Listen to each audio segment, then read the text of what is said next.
There has been tons of offensive overhaul in Seattle this offseason. Will it come together well enough for the Seahawks to repeat as a double-digit win team in 2025?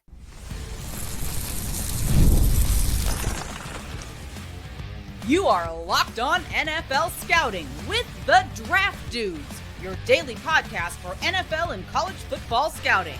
Part of the Locked On Podcast Network, your team every day.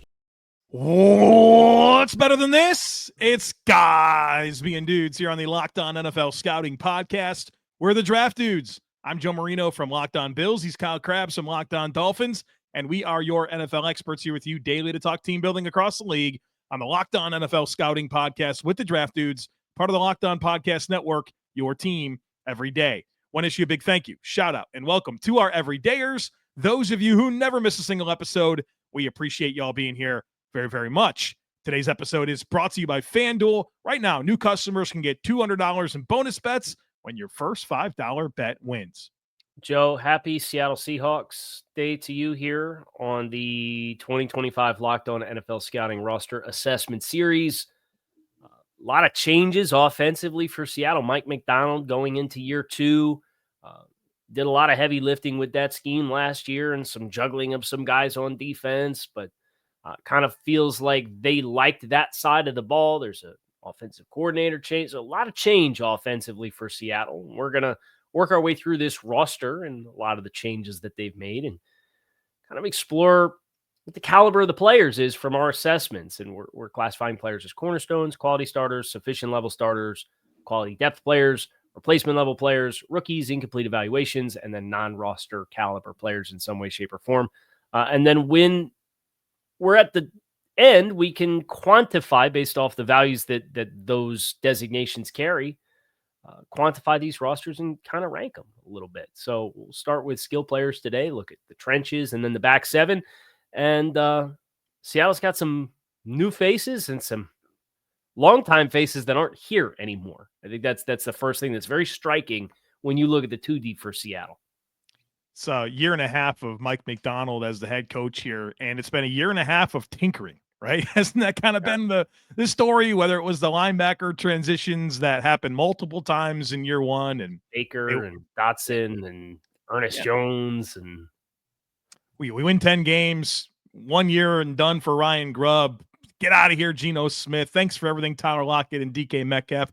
A lot of tinkering and transitioning, and I'm glad we're starting this conversation with the offensive skill players because, boy, it's real different looking. And Jackson Smith-Njigba and Jake Bobo and all the other receivers are new.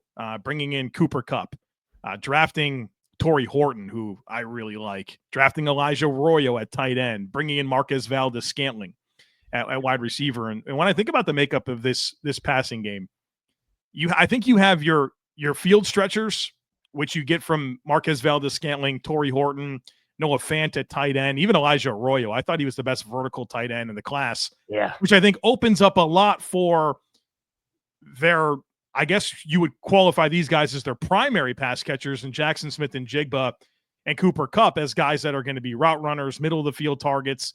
And so you can kind of see the complementary nature of, hey, we've got field stretchers, we've got underneath guys that can work and get open. But the signature piece here in this passing game is Jackson Smith-Njigba entering his third year, 100 catches last year. I'm excited to see his role expand a little bit. I feel like he's been exactly the player I thought he was at Ohio State and what he would be. And I'm excited to see, like, with a little bit more, I think, versatility with how he'll be used, different play caller, different quarterback, how does that affect his trajectory, which feels really good so far in the NFL. So a very different looking group in the passing game, but it feels very intentional. Like they wanted to do this, and we'll see if they're right. Is this the most quiet 100 catch receiver in the league last year? It might have been. If you were not a Seattle Seahawks fan, or if you weren't like a national analyst that's pretty well plugged in, and you asked a fan, give me the list of guys that caught 100 passes last season. You think anybody's saying Jackson Smith-Njigba? Great development for him. Right. And look, some of it's Lockett with his regression and obviously choosing to move on from Metcalf and the transition there. You knew when they spent a first-round pick in him, they had big-time aspirations for him, and I think he has a chance to be the lead guy here for this skill group. And the fact that he's got a workload volume, and then you've got guys that, as you said, can win outside of the numbers and get down the field stretchers and have some spacing challenges, and then a seam guy like Arroyo. You're getting the lift that you need. And I really like Arroyo as the potential middle of the field version of that, because if these guys are going to work in the middle or run crossers and attack those middle of the field areas, making sure that second level of the defense has to get some lift and create that space to potentially facilitate some really nice yards after catch opportunities. Arroyo should have a big time opportunity to be a big time impact player, even if he's not getting a ton of targets. Yeah, I'm excited for him. Kenneth Walker as the lead running back here. Obviously, I thought his career started off really good, and maybe from a statistical production perspective, it really hasn't been very linear. I think one thing with that is probably a lot of turnover with play caller and offensive line instability. But Ken Walker, I love the big play ability that he brings to the table. I think with him, it's sometimes just the C3 get 3 runs. Where you got to live with a little bit more dirty runs, as opposed to, he's kind of always seeking those home runs, and boy, they happen sometimes. But I think I'm looking for him to just be a little bit more consistency with, to give a quarterback phrase, like give what the defense take what the defense gives you a little bit more to lead to some more consistency with his output. But I still like the idea of Ken Walker and Zach Charbonnet, and I think Zach Charbonnet's kind of become the niche, short yardage, move the chains. He's good touchdown production. I'm looking for Ken Walker to become a little bit more consistent with his tracks so that it's not just feast or famine when he gets the football. Well, there's also been some durability stuff with Walker, and I don't know if you saw this. He's banged up with an ankle at OTAs and minicamp. And it's just like, oh. And that's not to say it's going to carry into the season for him or that his season's doomed or anything like that, but it's a guy that would really benefit from just having a healthy season. And, it's to kind of get a better idea of where he's at. And I agree with your outlook on like how he's handled runs, but I also think Seattle's offensive line situation last year gave very little stability and help and consistency on how to process runs. Right? It was a group that was rightfully very maligned. And there's a marquee investment that they've made in that group, and then some young guys that they're looking at to potentially step up. We're going to talk obviously about the trenches next, but I know we're not going to get too far into, or we're not going to get at all into quarterback discussion here for like Sam Darnold and how he grades. But I do like what they did with this quarterback room. If we're going to move on from Geno Smith, you got a young guy in Jalen Milroe. You bring in a guy who flashed a little bit last year and was a former high draft pick with obviously some arm talent, Drew Lock. And then you make the bet on Sam Darnold on a 3-year, $100 million contract where he has no guarantee money after the first year of the contract. So I like what they've done to kind of set themselves up here for a couple different bites at the apple. And the picture that the skill players paint gives you a pretty good idea of what they want their identity to be. And now it's just a matter of that all coming together. Meaningful additions across this offense in terms of young players that I really like. Yeah. Torrey Horton at receiver, Elijah Arroyo at tight end, Jalen Miller at quarterback, not having to pick him higher than the third round, I think makes a lot of sense. Even Damian Martinez, who was like one of my favorite running back prospects, for them to land him. And of course, great round, no less. Yeah, dude. Like, come on. That's a mid-round back all day long. And then, of course, Gray Zabel, their top pick to the offensive line. So a lot of transition on offense, a lot of veterans, and a lot of young players to allow this to come to life here as they really pivot with their direction that they went last year. And I think that's going to be important because I liked a lot of how this defense came together. They won 10 games. I think it was a good foundational year for Mike McDonald, and now they get a chance to craft it a little bit more in his own image. So we'll get more into this offense here on the other side of it. We'll talk about the offensive line, which has been a big conversation point with Seattle, and of course the defensive line as well, where they're loaded up with some young talent and some really good veterans as well. So we'll do all that here on the other side of it, folks. Please be sure to stick with us. The NBA playoffs are in full swing. The finals are here, folks, and every night delivers highlight-worthy performances, major momentum shifts, and can't-miss moments. Whether it's a game-winning shot or a breakout player, there's never been a better time to get in on the action, and FanDuel makes it easy to stay in the game before tip-off and live with player props, performance trends, and same-game parlays. Fans have more ways than ever to play smart and win big. And, folks, got a big one tonight between the Pacers and Thunder. Get yourself a little parlay action. There's a great opportunity there to, if you like some of these players, Halliburton, SGA, Iaka, there's props. String them together, build yourself a parlay, watch the game and enjoy it, and have even more fun with a little action. Of course, the Stanley Cup Finals are here. Baseball's been really fun. I've enjoyed putting together parlays of guys that I think are going to get a hit. And, it's made these aren't my favorite sports, but it's made it a lot more fun to track them by getting in on the action over at FanDuel. So check it out. If you're new to FanDuel, it's the perfect time to sign up. Head to FanDuel.com and place your first $5 bet. If it wins, you'll get $200 in bonus bets. Make every moment more with FanDuel, the official sports betting partner of the NBA.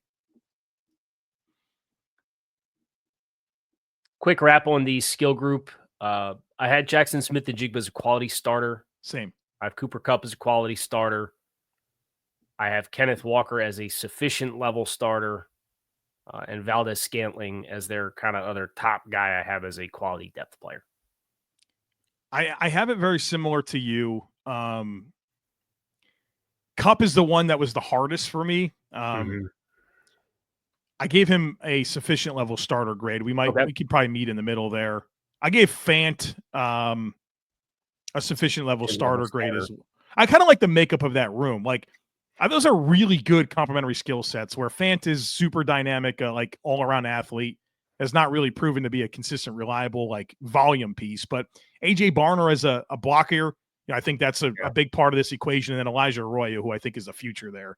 It's a pretty good tight end room. Fant has a nice blend of all of the skills where Barner's the blocker and Arroyo's the receiver out of that group. So if Fant went down, you would just platoon the two guys and you maybe have some more personnel tells, but you feel like you could still conceptually do a lot of the same stuff. Yeah. All right. Offensive line, projected starting 5, Charles Cross, Gray Zabel, Olu Oluwatimi, Christian Haynes, question mark? Come on, do it. Just play Abraham Lucas. Just play him, right? How bad can it be? Just play him. Well, he's better than Anthony. I feel certain he's better than Anthony Bradford. We've seen like 2 years of Anthony Bradford. I'm good. Yeah. Let me see what Christian Hayes can do. Like, who are you going to play over him? Lamea? Right. It was like a draft pick last year. Come on, man. Put Haynes in there and let's go to war. I really would like to see it. I was a big fan of Haynes coming out of UConn. The pass protection stuff was a little shaky. He was more of a true wide zone style fit. Is the same offensive line that had Chase Lunt come out, right? That was the right side of that offensive line at UConn in 23. That just hit me. Yeah. Yeah. That was a good little pair. A couple of NFL players on the right side of that UConn offensive line. But, I mean, Lamea, you can't dismiss him as a 6th-round pick last year because he got the preferred run over Haynes. I think it's an interesting battle where it's not like it's a wily vet versus a young guy that maybe needed a little bit of incubation time. They're two guys from the same draft class. Mm-hmm. So maybe it's 6 in one hand, half dozen the other. But I selfishly, as somebody who scouted and was high on Haynes coming out, I'd like to see win that job. I'm excited for Olu Oluwatimi at center. I thought he got some good run last year as a player I liked in college, both at Virginia and Michigan. I feel like, there's some continuity here and with that middle three, and maybe to some people that's not what they want to hear. But I think Double O at center will be a sufficient level player for them as a starter. I think a big part of this offensive line is going to be the availability of Abraham Lucas. It's kind of been an issue for a couple of years now. And in terms of tackle depth, Josh Jones, I think, is a nice player to have off the bench. Yep. And Michael Jarrell got some run last year. He started some games, which is helpful. And Mason Richmond, like a late-round guy out of Iowa, I wouldn't sleep on him. But obviously, Abraham Lucas and his availability is going to be notable here because I think there's a lot of potential with him and Charles Cross, who I think has been on a good trajectory. But Lucas and availability has been a bit of an issue. And Hopefully that changes this year. Cabeldu is a nice player too, out of Kansas. Who played tackle at Kansas, but has inside-outside flex. Doesn't have a lot of length. But another very good zone style runner, which I think you have Zabel, you have Haynes, you have Cabeldu as guys who, when they were coming out of college, when I did the assessments on them, I'm like, these guys would be nice zone style fits that have some physicality and leveraging ability with their hands. So what they can do with combinations on the inside is interesting to me as well, where you're obviously hoping Olu. Do you have him down as a sufficient level starter? I do. I put him as a sufficient starter. Yeah. I'm as pink. I get it. And if he stabilizes and makes a leap, you run with that and you don't look back. But I mean, you got Laumea and Haynes' investments from last year in Cabeldu. I don't want to dismiss. I think we're both agreeing and being over Anthony Bradford, but like Zabel could play center theoretically. I'm not saying that's what their plan is, but that's for me. I sit down and I look at, okay, you got Haynes, Laumea, Cabeldu, Zabel as guys that have been drafted in the last 2 years for the offensive interior. And you've got a guy there that has center flex. If Olu doesn't make the jump that you hope that he makes, your long-term plan can have a lot of flexibility. It's a good place to be. This might be the most athletic offensive line in the league, right? Oh, I don't know about that, but come on, it's got to be up there. They're a very athletic group. I don't know about I don't want to recklessly tab this as the most athletic. Is there one that stands out as more athletic than this? We can't do the RES scores. We'll have to check into this. Yeah. But an interesting group. How do you have them graded out? Projected 5. I've got quality starter grade for Charles Cross. Okay, same. Zabel's a rookie. Yes. Oluwatimi and Lucas, I have sufficient starters, and Christian Haynes I have as an incomplete evaluation. Okay, I have incomplete on Oluwatimi and Haynes, and then I have Lucas as a sufficient level starter. So I try to love. When I have a little conviction about a guy, I try to go love him up. Try to give him it. Try to give him a love, man. I try to do it. There's a lot of love to be had for the defensive trenches for this Seattle team, and what Mike McDonald's got cooking with Byron Murphy is last year's first-round pick to go with Leonard Williams, who we're handing out the nickname Fine Wine quite a bit this week. I think he had his best year last year, dude. This guy was unbelievable. That's what I mean, Fine Wine. Got a nice little contract, too. Yes, he did. DeMarcus Lawrence is an add in free agency. Jaron Reed, they drafted Riley Mills, who's coming off of an injury for Notre Dame. I think if he doesn't get injured, he might have profiled for me as maybe a top 100 player. I really like him, and it's the right kind of defensive front to kind of take on that, I want to say risk, but you're coming in with low expectations for productivity in year one because he's a player that's coming off a late season injury for Notre Dame. So it's a long-term play. Steve got Jared Ivey as an undrafted free agent. I can't get over it. Him and Zaya Alexander were two pretty good undrafted free agent ads, right? Yes. With Damian Martinez in the 7th round, like these are players that if they were drafted in the middle rounds, I wouldn't have thought twice about it. I would not have batted an eye a single second right. if you told me any of those names were drafted in the 4th round. Right. And for different reasons, right? Like Zai has some speed questions and Ivy athletic profile is not great. I get it. And I really think Martinez was just a circumstance of that running back class. Yeah. It was, you did all the mock draft simulations and you'd be looking at, you get to the 7th round, be like, I don't think these backs are going to be here. Well, sure enough, because Kansas City got Rashard Smith. Rashard Smith. Yeah. So Rashard Smith and Davey Martinez were guys that sometimes would pop up in 7th round my simulations. I'm like, I can't pick this guy on principle. He's not going to be here. Wow. Shame on me, right? That's what you get. Jonathan Hankins as a depth nose, but we got some butt kickers up front here for Seattle. I like the makeup here, and Jaron Reed's a guy that, like, quietly just a really good player. You go with odd front. It's Leonard Williams, Byron Murphy, Jaron Reed. with Hankins off the bench. I like it. I like that a lot. And their edge group is certainly interesting. DeMarcus Lawrence, welcome to the party. But these young players in Boye Mafe and Derek Hall, I think they're on a good path, man. Lawrence is honestly the player I'm least moved by out of this group. I tend to agree with you. And then Uchenna Nwosu, I mean, it's been 2 years in a row of injuries, but he's not 1,000 years old. He's 28 years old.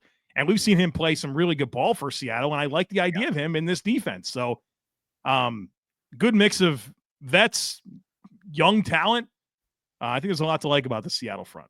Yeah, I think they're 4 deep on edge. Lawrence is maybe a nice hedge to Nwosu from a veteran player. Different skill sets. Nwosu can do a little bit more stand-up type stuff. But those guys is kind of the front runners in the room with experience.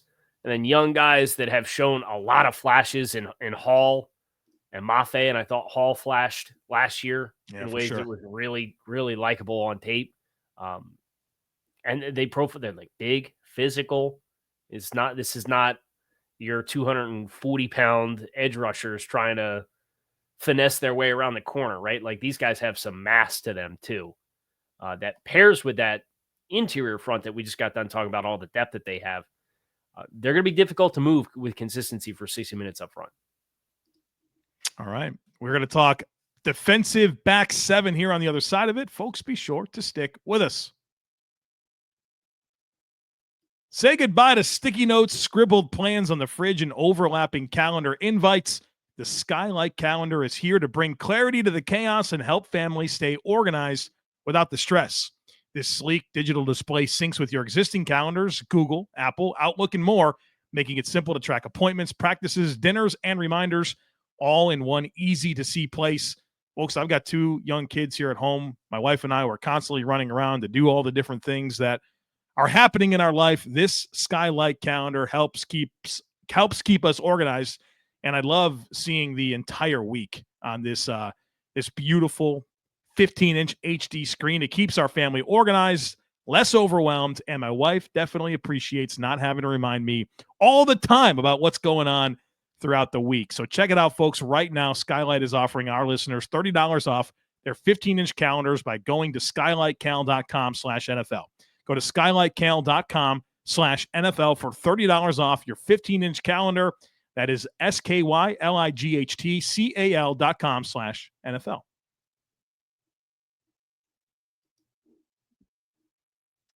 I think Seattle's got their pair at off-ball linebacker. I did. Right. It took a minute. We got there, though. Took a couple iterations and transactions and cuts and trades, but we're here. Ernest Jones, who went from the Rams. Was it just from Rams to Titans to Seahawks? Or was there another? Yeah, in like 3 months. Yeah. And I hope you rented, right? Like, don't buy. Right. You could buy now. He's got that long-term contract in place. But settled in very well. And then Tyrice Knight as a 4th-round draft pick as the other name. It gives you a 1-2 punch of guys that I think McDonald will have a lot of fun continuing to implement their skills in this simulated pressure style scheme. Yeah, I think that was such good foresight by them, and Coach McDonald in particular, to be willing to make those like in-season transitions with some level of understanding of what you had in Tyrice Knight as a 4th-round pick. Like, to me, that was the key to all of it. Yeah. And he responded so well. I don't think they have much depth at linebacker. I mean, we're Drake Thomas, Josh Ross, you're next in, and then a couple of like recent UDFAs that really haven't played. So need those guys to stay healthy, because I would say linebacker depth is a major question mark for this team. Did Ross overlap with McDonald in Michigan? Maybe so. I don't think he's played a snap in the NFL. So it's funny. He went from Michigan to Baltimore, and it was on Baltimore's roster until waivers, and then Seattle picked him up off waivers in October of last year. 2022 UDFA that hasn't played a single snap of defense. But he was in Mike McDonald. Right. I just don't want to do the math and then get the math wrong, right? So Mike McDonald, Wikipedia. He was defensive coordinator in Michigan in 2021, which was Josh Ross's last season in college. Yeah. And then he was in Baltimore 22, 23. Yep. So he's following him around. He's on the Mike McDonald. Just trust him. Just trust him with linebackers, right? Who am I? Right. It's impossible to dispute the track record of what they and Tyrice Knight, I think, being the best evidence of that. Never mind Patrick Queen making the jump that Patrick Queen made. Yeah. Obviously, Roquan Smith is one of the best linebackers in football, so I don't know how much credit you give McDonald for that one, but to do the juggling that they did last year and settle on the names that they did, and Tyrice Knight being a hit for them out of UTEP, of all places, Mike knows what he's doing, so if he likes Josh Ross, who am I to disagree? I'm just going to keep giving him a pink label and he won't get any points, and we'll do that in perpetuity until he has to play. Yeah, there's value to guys that know the scheme, that have buy-in, that can be glue guys, that connect the coaching staff to the players. Like that's what he'll help with this team do. Nonsense. I was told all football players are only as good as the value that they bring for how they can execute their individual job, and nothing else matters. Yeah, I think that's Doug Whaley, general manager, really good at assembling talent, really bad at building teams. And team building are not the same thing. They are not. Speaking of successful transitions and player development, how about Kobe Bryant at safety? Was a fourth rounder out of Cincinnati, played outside corner, slot. I think he's found a home as a safety here for this defense, running next to Julien Love, who it's another convert. Yeah, kind of got away. Got away from the Giants, right? Like, he's a good player. I gave him a quality starter grade. Yep. I gave Kobe Bryant a sufficient level starter grade.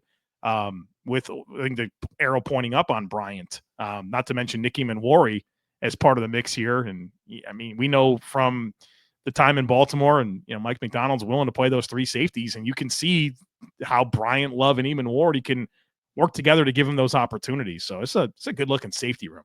Yeah, and you go back. I don't want to sit here and just compare everything to what McDonald had in 23 with Baltimore, right? But to have Bryant, who can do some coverage things, but also tackles, and then have Love as a guy who has been able to live in the nickel. And he got a nice contract extension last year. He deserved it. 3 years, $33 million was the total on that. And now you have the freakish profile player in Manwari that can do the same thing as a lot of these big safeties that come into the league and they turn into linebackers. Well, Manwari can do some of that, but McDonald's scheme uniquely allows him to still be a safety selectively, and it allows the guys with the coverage experience to be interchangeable pieces in the two high shells, and then if you want to rotate down or if you want to spin to the weak side or spin to the passing strength, those guys can play some match stuff from off and play man-to-man. And Manwari doesn't have to do that, but if he continues to develop as a man-to-man coverage player, then he can be your tight end buster. Like, there's a lot of ways it can go. And I'm with you. I love the composition of the room. And it's come from a high upside bet. They went up and got Nick, I believe, if memory serves me correctly. They traded up for Manwari. I know you're looking at me right now to confirm that, but I cannot. I don't have enough conviction off the fly here. I believe that if we are wrong, the whole world will let us know. That's what people love to do. And then some player development with both Julien Love and Kobe Bryant being the other pieces of that puzzle as well. So there's a number of different ways that they took the paths to get there. And I'm going to go confirm my suspicion on Seattle right now. Because remember, there's always that flurry, right? Yeah, they traded up with Tennessee. Okay, well done. You had it. So the Browns made their pick at 33. And then the next 4 picks were traded. Typical second round, right? Early second round. 2 more of the next 4 were traded after that. With Buffalo was a part of that. Chicago came up for Burden. Or Chicago already had that pick, I guess. So on draft night, Houston went out of the first round to go to 34 for the Jackson Dart trade. Seattle came up from Tennessee and sent 52 and 82 to go get Manwari. So that's a big investment in Nick Manwari. Let's talk corner here. Reek Woolman, we like that. Devon Witherspoon, we love that. What are we doing at the other spot here? And Josh Joby, he got some run late in the year and held his head above water for sure. Mm-hmm. Maybe they want to build on that. Nehemiah Pritchard's a guy that I liked out of Auburn, was a 5th rounder by this team last year. That's the unsettled spot here. You have Leonard Williams, he got some run in like 2022 with the Ravens, so there's another carryover guy, but hasn't really played at all since then. I guess they're hoping that they have an answer there in one of them, and that the other, then they have a first off the bench guy. But this might be a team that should be looking for a corner. Nope, we're good. Who do you talk about the coverage background of these safeties? We're gonna be Big Nick all the time. So you think we're going big nickel? We're gonna play Witherspoon on the outside? I totally think that's possible. They should. I hear you, but I'm also not going to be deterred if there's a veteran corner that's out there. I'm not saying Jair Alexander or anything like that. So they had Rasul Douglas in on a visit. They should sign Rasul Douglas, and they had Griffin, I believe, was in on a visit. That'd be another good player to sign. It. Both big corners with some size and some physicality. Yep. I don't know how much does Rasul still have left in the tank? I think if you look at what the Baltimore Ravens did last year with their dime defense, and they brought in Tre'Davious White for like 25% of snaps and gave him like a very simplified role. Rasul can do that, and he's still a really good tackler and run defender. So you want to talk about like those opportunities to have like a specialized role. I think Rasul can do that. You just don't ask him to carry speed down the field, but that's been the story on Rasul since he came into the league. Right. Okay. Well, in that case, the entire corner market's going to wait for presumably Jalen Ramsey or Jair Alexander now at this point. Well, it feels like the line's getting kind of long. But there's a lot of are you talking about teams or are you talking about players? Players. I agree. But who's going to blink in that situation? The Ramsey trade. To your point, the Ramsey trade has to happen first. I'd be inclined to think so. Because then the dominoes will happen very big quickly. Domino, and everybody's trying to figure out what they're getting from compensation. And a lot of the deals that you've seen in the past week have been deals that were made with a lot of incentive, not like the J.K. Dobbins contract. It was 1 year, $5.5 million. No, it's not. It's a 1 year, $2.8 million contract with just like the Elijah Moore contract, $2.5 million in incentive money. Right. Yeah, baking those things in. So they'll have options if they do want to go with another corner, but. Let's live in big. I want more teams to live in big Nick. Well, I think the league is going that with condensed formation. Formation of width is down, heavy personnel. Like, yeah, it's going to invite that, and Seattle's well equipped to play against it. There you go. That's good to the Seahawks. Cornerstone, Devon Witherspoon. Yeah. Any other corners? I had Leonard Williams as a cornerstone on defense. Yeah. That was it for cornerstones for me. Yeah, quality starter and Love in Woolen. Yes. I also have a quality starter for Ernest Jones. I gave him a sufficient starter. We'll have to debate off air about that one, but that's gonna do it for us right here, right on time. Kyle Crabbs, Joe Marino. Appreciate you guys checking out Locked on NFL Scouting. Tomorrow is the Rams. Time in the sun. We're going to give them the spotlight and go through their roster tomorrow. The Ramily. Yeah. And you come hate watch if you're a Seahawks fan tomorrow. And then Friday's Take on Take. We hope to see you then. Kyle Crabbs, Joe Marino. We are out of here.